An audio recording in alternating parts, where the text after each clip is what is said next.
Hello again and welcome to TC's Model Works. We're back on the 1/1 scale Mark II Ford Escort.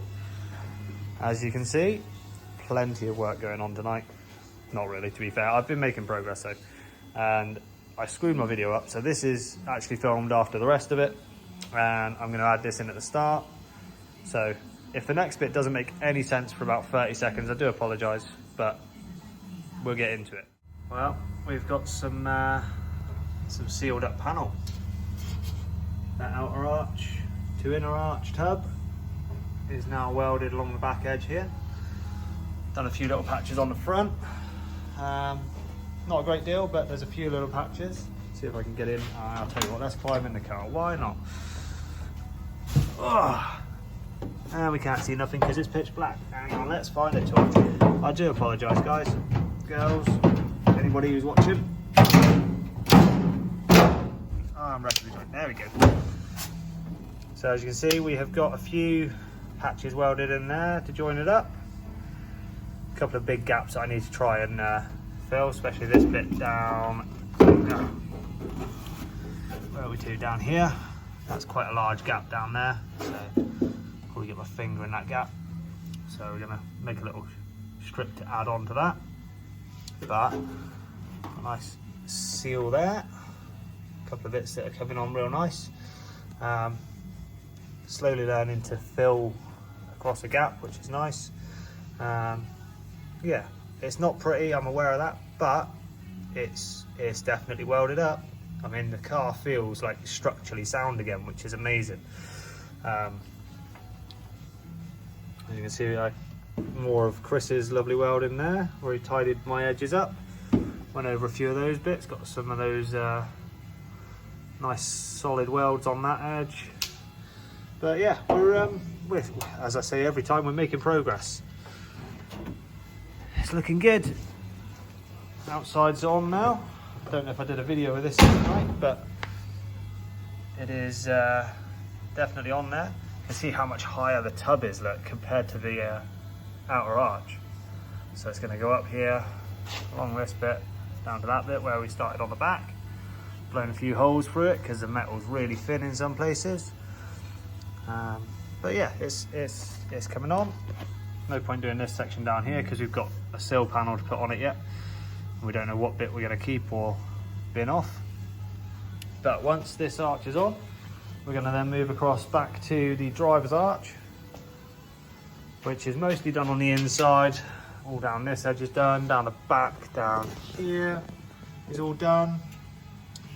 I've still got this section up here to finish buttoning up. Top side and bottom side on that final edge of it is still there. This one should be nice and easy to sort of fill in around there, but we've still got the outer arch to go on this side, which is why there's a bit of a gap between the tub and the outer body. So what I might do is weld the tub on first from the inside, now that I know where the outer arch goes and it doesn't actually affect the majority of it other than this bottom corner. We'll get the outer arch on afterwards on this side, I think.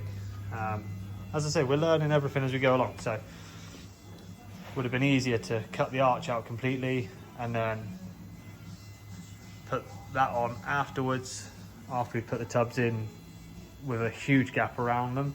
The aggro we had getting these arch tubs in is insane. So yeah, quick question for you guys: has anyone used the Raptor bed liner?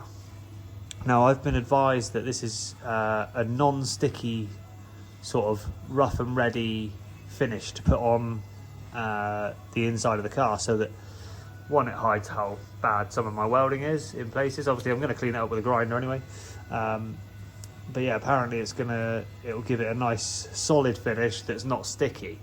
So if anyone can confirm that, because apparently it's tintable as well, you can add a colour to it, so that would be ideal for me. Yeah, let me know what the deal is with that, if you've used it, if you've seen reviews of it, good stuff, bad stuff, anything. I don't want to waste money on something that's not going to work for me. I know I'm a little way off yet, but it is something that I would like to to entertain, shall we say, because it will hide some of the nasty stuff in here. I mean, to be fair, there's quite a lot of bad welding in here that's not mine already, so you know, it's not all me. Like for example, this big square repair in there on the inner sill and the floor, that wasn't me, that was here before I bought it. Same again on this side, we've got a big patch at the bottom corner.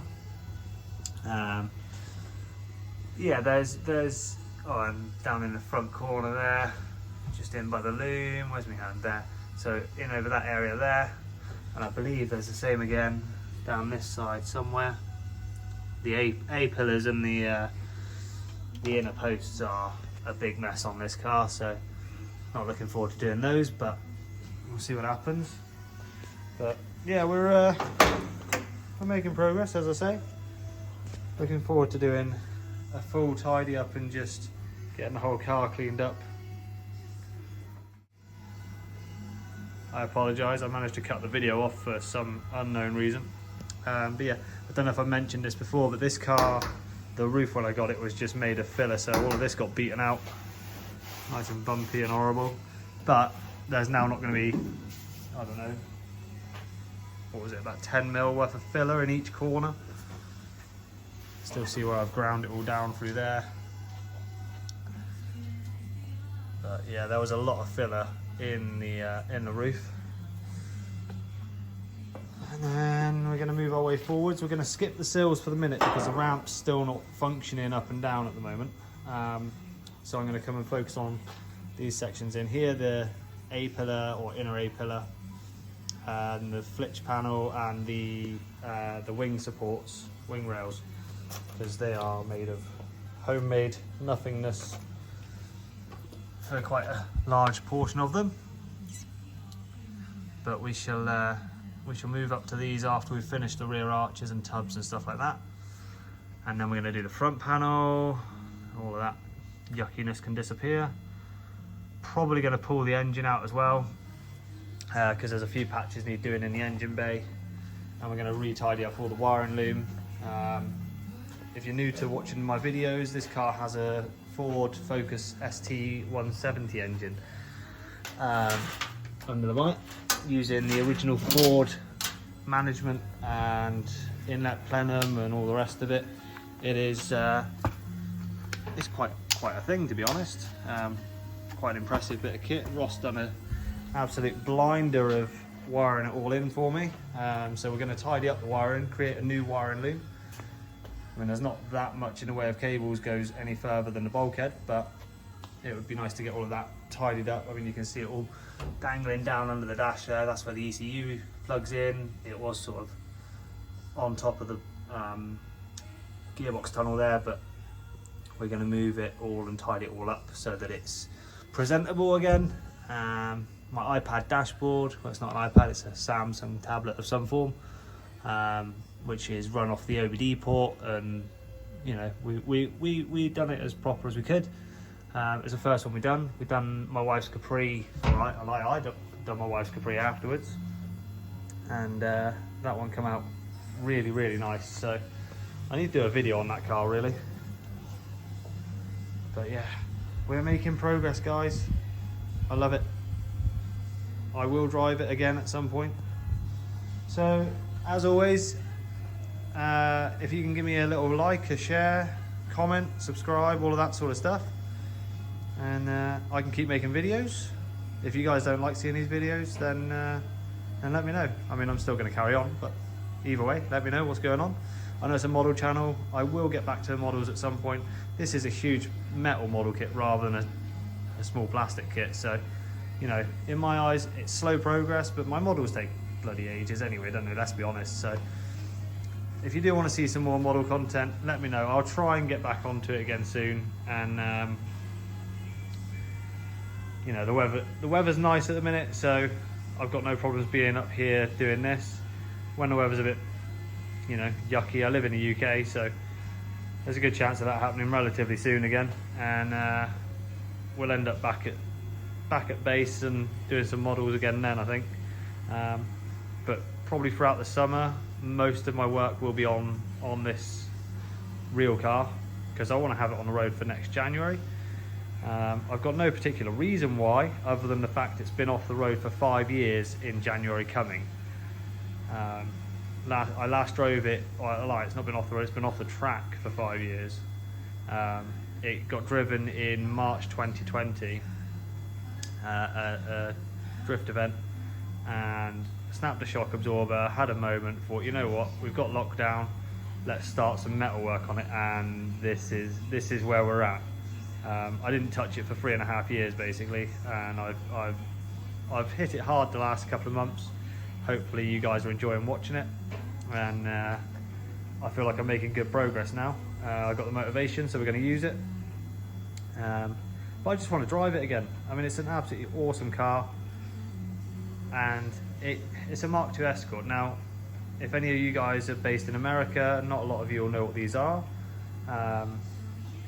But anyone who's into rallying and generally classic cars knows what a Ford Escort Mark II is. And yeah, if you're into your model kits, Italeri make the Zack Speed kit and the rally car kit. Now both of those have a wider arch kit on both of them. However, I got to get this right now, I can't even remember the name of it. C1 Models, I believe, has just released a trans kit for the RS2000 version, and the X-Pack, which is a different wide arch kit body as well for it. Moto Bits, I believe it is, do the standard arch kit every now and again. So that's exactly what this looks like, or looks exactly like this will look like, sorry. I've got one of those bodies at home to build, so I might have to get that on the go and make it into a full rep of what I've got, which was my original plan beforehand. But now things are changing slightly, so you know, we're going to make some arch tubs and stuff to actually make it replicate the exact car, hydraulic handbrake, and if anyone can do me a Ford Focus ST170 engine with a few bits that I can modify, even a 2-litre Z-Tech engine in 1/24 scale, that would go in there nicely. I could make that work. I've already got the right wheels for it for when this is back on the road. It doesn't normally live on the 4-spoke RS wheels, which it's just sitting on at the minute. I mean, these are Capri laser ones, but we've got some mini lights that, super lights that go on it, but I've got a set of those for the model car anyway. And yeah, we'll maybe I'll get on with that soon and keep you guys posted with updates on that as well as this. And then, you know, the quicker I get on with this, the quicker I get on with that sort of process. Maybe that's something to look at doing. Either way, I've been avid on for what, probably about 12-13 minutes now. You guys are probably bored, and if you're still watching, I really appreciate it, because the time all adds up. You know, it really adds on to my watch hours, which makes a big difference my end. If you have me on while you're watching, like I genuinely, I have my iPhone on while I'm doing the dishes in the evening, and I just scroll through watching videos while I'm doing the dishes. It's, you know, it's just something I do. But anyway, I'll catch you all soon, people. Thanks very much. Bye bye.